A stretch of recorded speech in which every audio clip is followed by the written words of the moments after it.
Vamos para a palavra do Senhor. Abra comigo a sua Bíblia, Mateus capítulo 8. Vamos ler a partir do versículo 1. Mateus capítulo 8, versículo 1. Glória a Deus.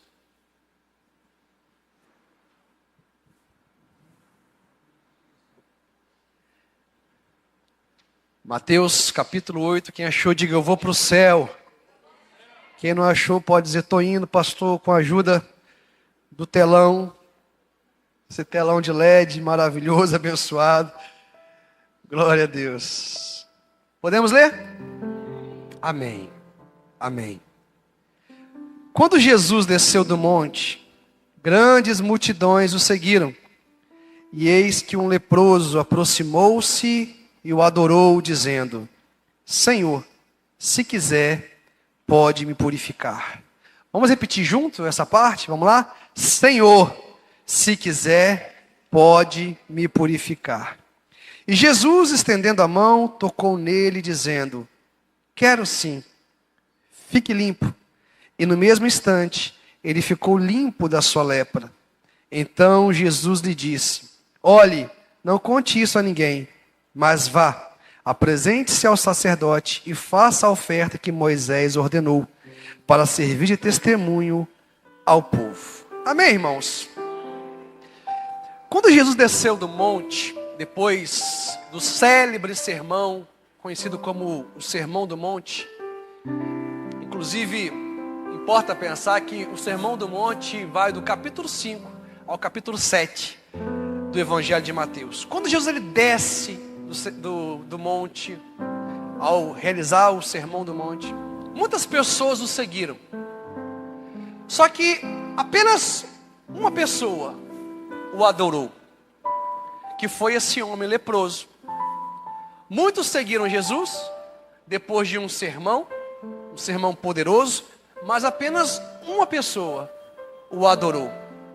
E quando a gente lê essa história por completo, fica muito claro para nós que a adoração deste homem, o ambiente de adoração que este homem leproso entrou, foi o passaporte para o seu milagre.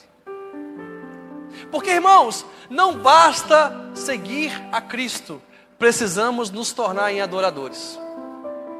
Diga assim, não basta seguir, eu tenho que me transformar em um adorador.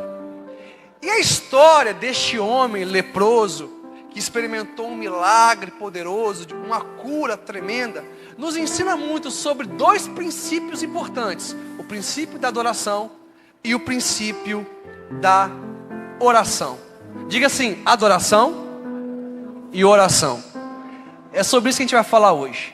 Adoração e oração. Quando eu estava lendo esse texto, uma pergunta nasceu no meu coração.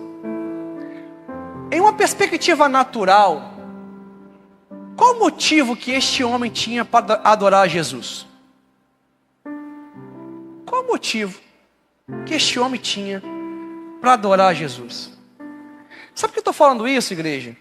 Porque quando a gente lê lá no Antigo Testamento, sobretudo aquilo que fala em Levíticos, a partir do capítulo 13, ali está escrito as repercussões da lepra na vida de um homem. Você quer ver só?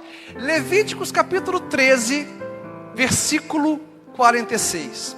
Está escrito assim: será impuro durante os dias em que a praga estiver nele.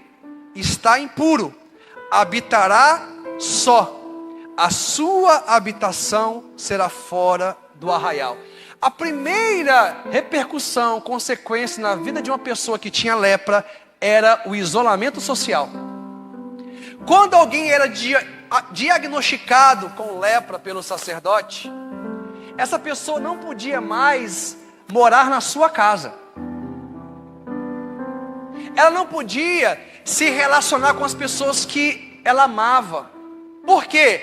Porque a lepra era um sinal de contaminação espiritual. Mais do que uma enfermidade, era um sinal de contaminação espiritual. Então o leproso, ele vivia fora do arraial, um local específico fora da cidade, porque não podia se aproximar de outras pessoas. Então a primeira repercussão de alguém que tinha lepra era o isolamento social. A segunda repercussão de alguém que tinha lepra, Levíticos capítulo 13, versículo 45. As roupas do leproso, em que está a praga, serão rasgadas e os seus cabelos deixados sem pentear. Com a mão sobre a boca gritará: imundo, imundo. Segunda repercussão na vida de alguém que tinha lepra, rótulo de impureza. A pessoa que tinha lepra carregava sobre si um rótulo de impureza espiritual. A roupa dela tinha que ser rasgada. O cabelo não podia ser penteado. E ela tinha que andar com a mão na boca. E se alguém se aproximasse, ela tinha que gritar: impuro, impuro, para que a outra pessoa soubesse que havia um risco de contaminação se aproximasse dela. Havia um rótulo de impureza. Irmãos, a pior coisa que tem é alguém que carrega rótulos, seja ele qual for. Rótulos de alguém que é caloteiro, rótulos de alguém que não tem compromisso com Deus, rótulo de alguém que vive no pecado, rótulo de alguém que não valoriza a família. A pior coisa que tem é alguém viver debaixo de rótulos. A lepra trazia sobre o leproso um rótulo de impureza. A terceira consequência, terceira repercussão para alguém que tinha lepra, essa pessoa, ela não podia ir para o templo adorar. Por mais que ela quisesse, ela não podia entrar no templo, por razões óbvias. O relacionamento com as pessoas estava proibido. Como que ela ia para o templo adorar a Deus se o templo estava cheio de pessoas? Então observe, 3 repercussões diretas na vida de um leproso: isolamento social, estava impedido de adorar a Deus no templo e carregava rótulos de impureza. Aí eu volto a fazer a pergunta: este homem tinha algum motivo, em uma perspectiva natural, para adorar Jesus? Ele não tinha nenhum motivo para adorar Jesus. Só que ele entendeu algo, irmãos, que a adoração não está ligada às circunstâncias que vivemos.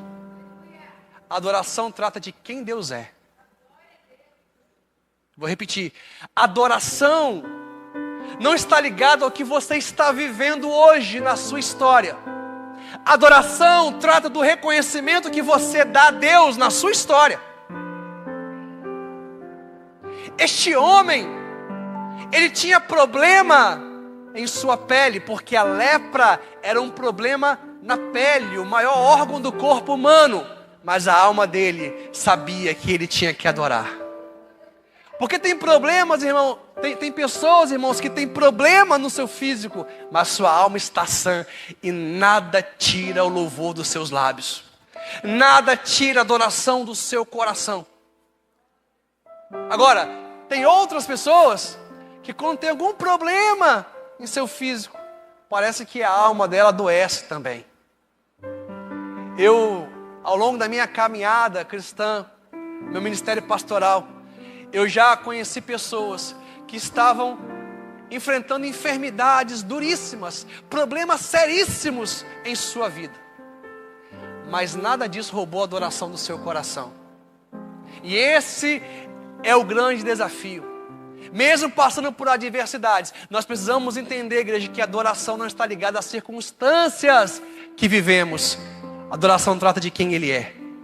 Se eu tenho dinheiro, Ele é digno de honra e de glória. Se eu estou sem dinheiro, Ele continua sendo digno de honra e de glória. Na saúde, na enfermidade, quando eu estou em uma fase boa no meu casamento, quando as coisas não estão indo bem, Ele continua sendo digno de honra, de glória, de louvor, de adoração. Porque a adoração não está ligada ao que eu estou vivendo, mas ao que Ele é. Ele é digno de honra, de glória, de toda adoração. Este homem leproso nos ensina isso. A adoração não está ligada ao que eu estou vivendo, mas ao reconhecimento que eu dou nele, na minha história. Amém, irmãos? E ele começa a nos ensinar através dessa atitude acerca da essência da adoração. E eu me lembro, irmãos, de alguns personagens bíblicos. Por exemplo, Ana. A palavra do Senhor vai dizer, lá no livro de 1 Samuel, que Ana, ela era casada com Eucana, e Ana tinha um grande sonho. Um sonho de ter um filho. Essa mulher orava dia e noite para ter um filho. E você sabe que naquela época, a maior desonra para uma mulher era não poder ter filhos. É interessante que nos dias de hoje, as mulheres, grande parte delas, lutam para ter o direito de matar os seus filhos no ventre. Mas naquele tempo, o grande sonho das mulheres era ter um filho. Era gerar um filho. Você vê como que as coisas mudaram, né? Você vê como que o diabo tem trabalhado ao longo das gerações. Ana tinha um grande sonho, ter um filho, só que o ventre dela estava fechado. A Bíblia vai dizer que Eucana, esposo dela, contraiu para si como esposa uma outra mulher, porque havia uma cultura naquele tempo que se a sua esposa não pudesse dar filho, o homem poderia contrair para si uma outra mulher para suscitar a ele descendência, para dar a ele descendência. Então, Eucana se casou também com Penina. E Penina, irmãos, era igual coelho. Penina respirava, tinha filho. Todo ano era um filho. Era filho atrás de filho. E Ana, como era a primeira esposa, o que Penina fazia? Provocava ela. Você não tem filho. Eu tenho um filho todo ano. Deus fechou seu ventre. A Bíblia vai dizer que tinha dias na vida de Ana de tanta aflição que ela passava, porque Penina era uma rival dela, que ela não tinha apetite, ela não tinha fome, ela não tinha vontade de comer, mas ainda assim, irmãos, todos os anos, a palavra do Senhor vai dizer que Ana subia ao templo para adorar ao Senhor, porque Ana sabia que o ventre dela estava fechado, mas que o seu Deus continuava sendo digno de honra, de glória, de louvor e de adoração.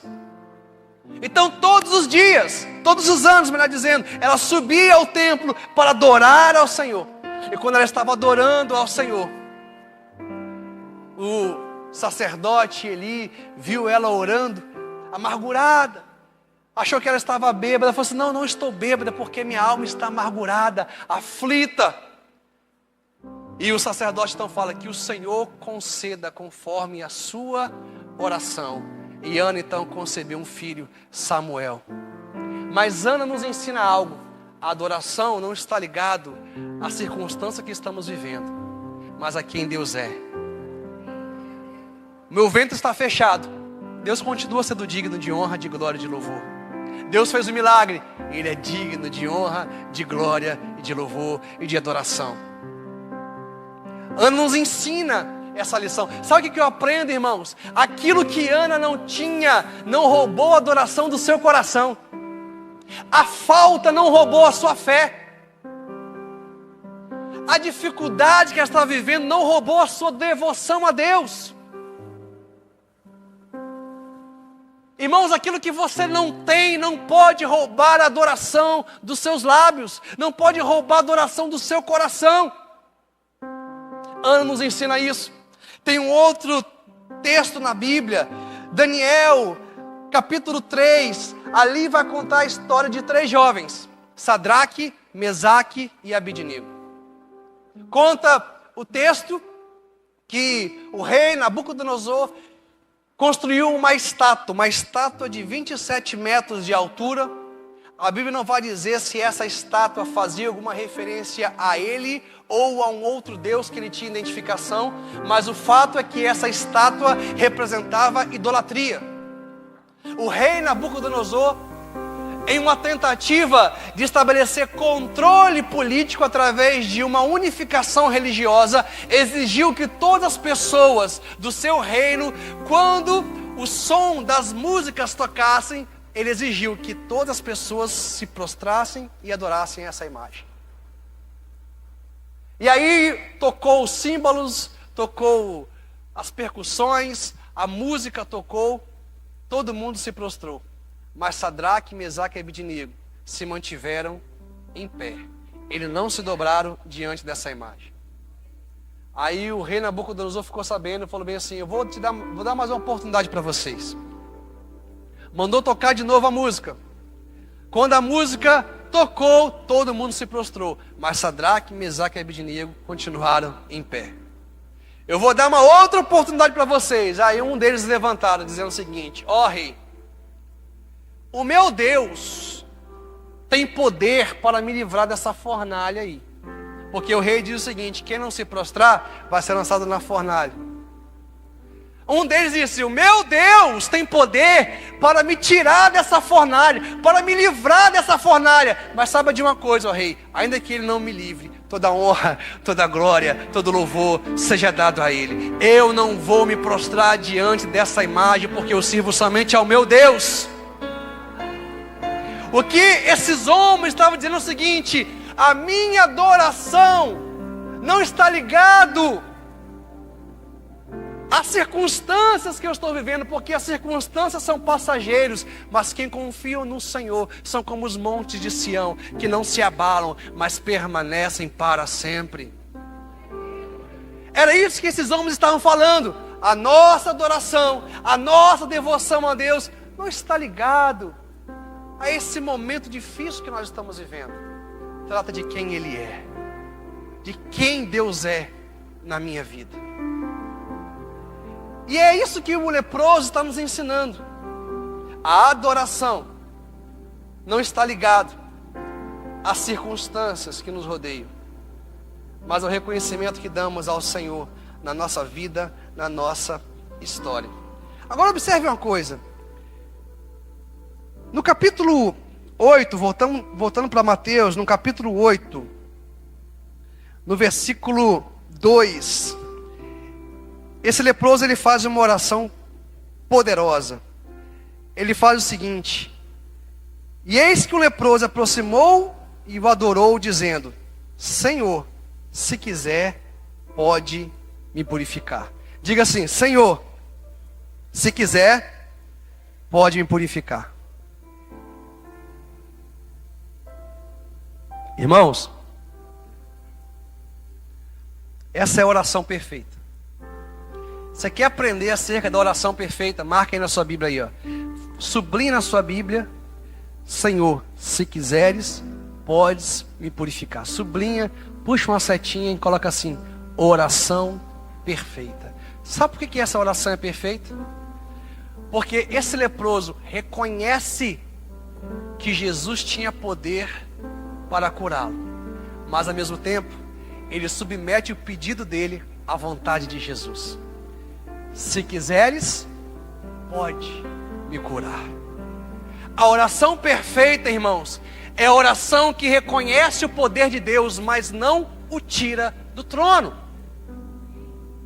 Vou repetir: a oração perfeita é a oração que reconhece o poder de Deus, mas não o tira do trono. Sabe qual é a oração que tira Deus do trono? É a oração do determinismo. Como tem muitos doutrinadores, escritores, pastores que pregam isso: eu determino, Deus, que o Senhor faça isso. Irmãos, essa oração é uma oração que não tem respaldo na palavra de Deus. Quem somos nós para determinar o que Deus vai fazer ou deixar de fazer? Ele é o Senhor da nossa história, Ele é o Rei da glória. A oração perfeita é a oração que reconhece o poder de Deus, mas ao mesmo tempo submete o seu pedido à vontade dele. O Senhor quer fazer? Essa é a sua vontade? Sabe por quê, irmãos? Sempre que você for orar, você não pode em momento nenhum tirar Deus do trono da sua vida. A sua oração tem que permitir com que Deus permaneça no trono do seu coração, porque Ele sabe o que é melhor para você. Então esse homem fala: eu sei que o Senhor Jesus tem poder, porque saber que Jesus tem poder fala da expectativa dele. Qual é a expectativa dele? A expectativa de ser curado. Mas quando ele fala, mas qual é a sua vontade? O Senhor quer? Então ele está dizendo, eu continuo sendo um adorador. Não importa se é sim ou não, eu continuo te adorando. Não importa se eu vou continuar leproso ou não, eu vou continuar te adorando. Porque mais importante para mim é a sua vontade. Irmãos, mais importante para alguém que é adorador é viver a vontade do Senhor. Não é tão somente crer que Ele tem poder. Ele tem poder, mas isso fala da sua expectativa. Quando você fala, mas se o Senhor quiser, amém. Aí você está colocando a sua expectativa nele. Quem está entendendo? Senhor, se quiseres, pode me purificar. Então a oração perfeita é a oração que reconhece o poder de Deus, mas não o tira do trono. Não o tira do trono. Se quiseres, é uma oração que se rende à vontade do Senhor. Este homem não exigiu, não determinou, tão somente se submeteu à vontade de Jesus. A verdadeira adoração, a verdadeira oração não impõe nada a Deus. Pede, suplica, clama e aguarda pela resposta do Senhor. Se o Senhor quiser, esse homem está nos ensinando que a adoração é uma entrega ao controle total de Deus. É entregar o controle nas mãos de Deus. É isso que esse homem está nos ensinando. Quando nós vamos orar, a oração perfeita, ela não faz barganha, ela entrega tudo. Ela entrega o controle. Se o Senhor me der isso, eu vou te servir. Se o Senhor responder a minha oração, então eu vou fazer isso. Nós temos que ter muito cuidado com esse tipo de oração, irmãos. Porque a oração perfeita não faz barganha, não faz exigência. A oração perfeita reconhece que Ele é poderoso para fazer infinitamente mais do que podemos pedir, pensar e imaginar. Mas ao mesmo tempo, se submete à vontade dEle. Às vezes eu fico pensando, quantas orações que eu já fiz, que Deus disse não para mim e que na época eu fiquei chateado, eu não gostei e até mesmo entrei em crises. Quantas orações, irmãos. Mas hoje quando eu olho para trás eu falo, quantos livramentos que o Senhor me deu. Deus foi muito fiel comigo em cada detalhe da minha história. Em cada momento da minha história. Sabe por quê, irmãos? O Senhor sabe o que é melhor para nós. Então que seja feita a sua vontade. Que seja feita a sua vontade. Tem pessoas que vão orar que parece estar colocando Deus na parede, impondo que Deus faça isso ou faça aquilo. Você cumprirá o propósito de Deus se você guardar um coração de adorador. Se você tiver um coração de adorador, e o adorador, ele reconhece o poder de Deus, mas ao mesmo tempo ele está em busca de conhecer a vontade do Senhor para a sua vida. Quantos podem dizer aleluia? E o texto continua dizendo, Mateus capítulo 8, e Jesus estendendo a mão, tocou nele dizendo, quero sim, fique limpo. Irmãos, eu estava lendo esse texto e eu pensei, que singelo foi Jesus. Um toque. Um toque. A gente vive um tempo em que é feito tanto show em volta de cura.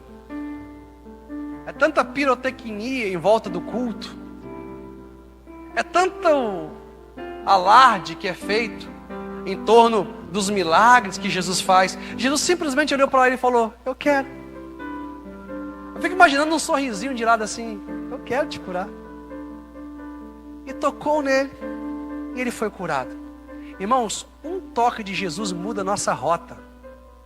Um toque de Jesus muda a nossa história.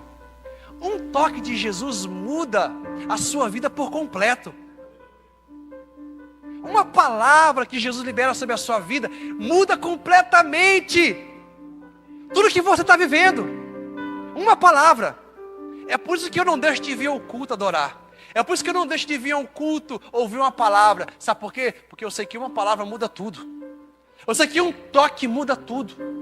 Traz clareza, traz revelação, traz paz, traz alegria, traz plenitude, me dá direção. Uma palavra, um toque de Jesus. E foi isso que aconteceu com esse homem. Um toque tirou ele do isolamento social.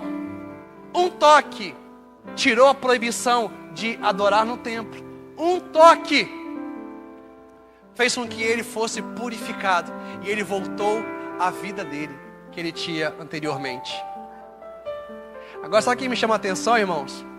Quando esse homem ele foi purificado, Jesus falou bem assim: não conte para ninguém que você foi purificado. Vai ao sacerdote.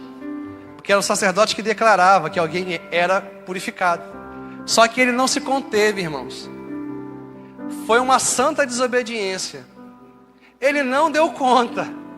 Ele foi tocado, purificado, restaurado. Ele saiu contando para todo mundo: Jesus me curou, eu fui purificado, eu fui restaurado, eu sou livre. Fica imaginando a alegria deste homem, a satisfação desse homem. Porque é assim, irmãos, quem um dia recebeu o toque de Jesus não consegue se conter. Quem um dia recebeu o toque de Jesus prega, fala do que o Senhor fez na sua vida, conta para todo mundo, vai na padaria: olha, meu irmão, Deus é bom, olha, Deus mudou a minha vida, no trabalho, na igreja, na sua família, nos encontros de família. Você simplesmente não consegue se conter, porque o que o Senhor fez na sua vida mudou a sua história. Todo evangelista nasce de uma experiência real e profunda com o Senhor. Quem não prega a palavra de Deus, quem não prega acerca das grandezas de Deus, quem não fala daquilo que o Senhor fez na sua vida, pode ser que você ainda não se encontrou com Jesus. Porque quem tem um encontro com Jesus não consegue se conter. Sim ou não? Não consegue ficar calado. Agora, por que Jesus falou o seguinte: olha, não conte para ninguém? Sabe por quê, irmãos? Quando nós temos uma experiência com Jesus, quando nós somos transformados, quando nós somos salvos por Cristo Jesus, a primeira coisa que o Senhor quer não é que você vá para as missões. Por isso que Ele fala: não vá pregar agora. Jesus queria que esse homem voltasse para casa, voltasse para a sua família. Porque a conversão a Cristo te leva de volta para casa, para sua família, não aponta primeiramente para as missões. Quem está entendendo? Esse homem estava impedido de se relacionar com a sua família, isolado socialmente, não podia estar no templo. Então Jesus falou bem assim: olha, não conta para ninguém. O que ele estava falando é: volta para casa, filho. Abraça sua esposa, se você tem esposa. Abraça os seus filhos. Abraça a sua família. Porque, irmãos, o encontro com Jesus nos leva de volta para casa. Você começa a valorizar os princípios que Deus estabeleceu para a sua família. Quem era infiel se torna fiel. Quem vivia adulterando se torna alguém fiel à sua esposa. Quem não dava atenção aos filhos busca se tornar um pai que se dedica a eles, dedica tempo de qualidade. Seu olhar volta para dentro de casa. Não é para as missões em primeiro lugar, mas é para dentro de casa. Missões, evangelizar, é um segundo momento de alguém que teve um encontro com Cristo. Primeiro, volta para casa, filho. Volta para casa, filho. Volta para casa. É por isso que o primeiro milagre que Jesus fez foi um casamento. Um casamento em Caná. Havia ali umas bodas, casamento. Jesus ele entra naquele casamento. Você sabe que o vinho acabou. Chamaram Jesus. Jesus encheu talhas com água e ele transforma a água em vinho. O primeiro milagre que Jesus fez foi em um ambiente de família. Foi um casamento. Sabe por quê, irmãos?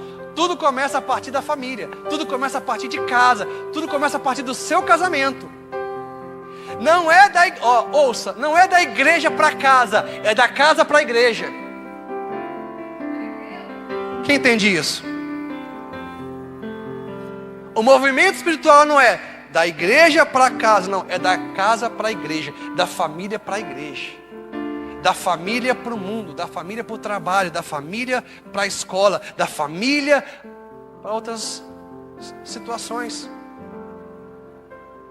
Tudo começa a partir de casa. Por isso que o primeiro milagre foi um ambiente de família, de casamento.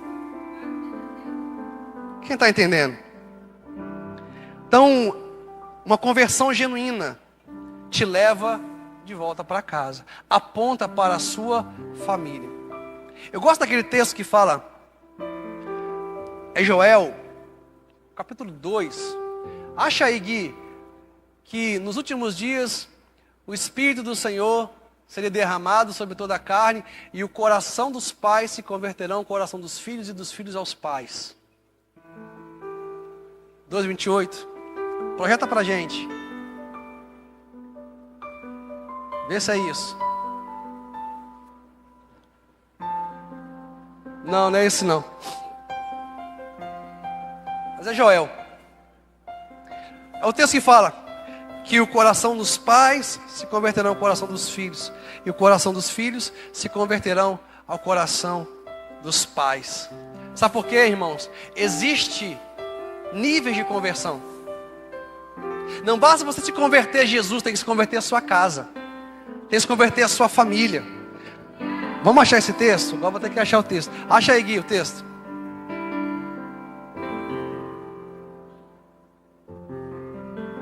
Me ajuda aí, gente. Preciso achar esse texto agora. É isso? Estou em Joel. Malaquias 4:6. Bota aí. Isso. Malaquias 4:6, Gui. Isso. Estava perto, gente. Estava perto. Era Joel, Malaquias. Ele converterá o coração dos pais aos seus filhos, e o coração dos filhos aos seus pais, para que eu não venha e castigue a terra com maldição.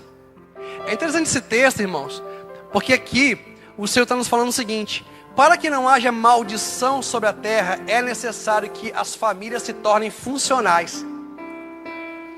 Por que as famílias hoje são tão disfuncionais? Por que tem tanta maldição na terra hoje, sobretudo no ambiente familiar? Porque o coração do pai não se converteu ao filho, e o filho não se converteu ao pai.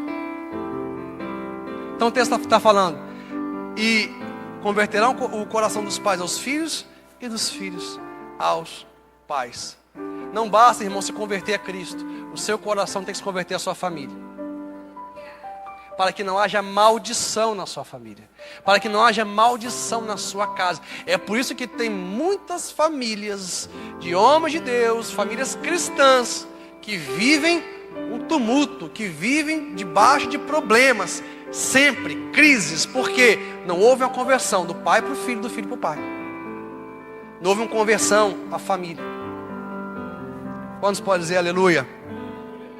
Então Jesus falou para o leproso: não pregue agora, vá para o sacerdote, busque o sacerdote para que ele manifeste que você está curado, sarado, restaurado, em nome de Jesus. E eu finalizo, irmãos, essa mensagem enfatizando mais uma vez que a oração perfeita é aquela que reconhece o poder de Deus, mas submete o seu pedido à vontade dele.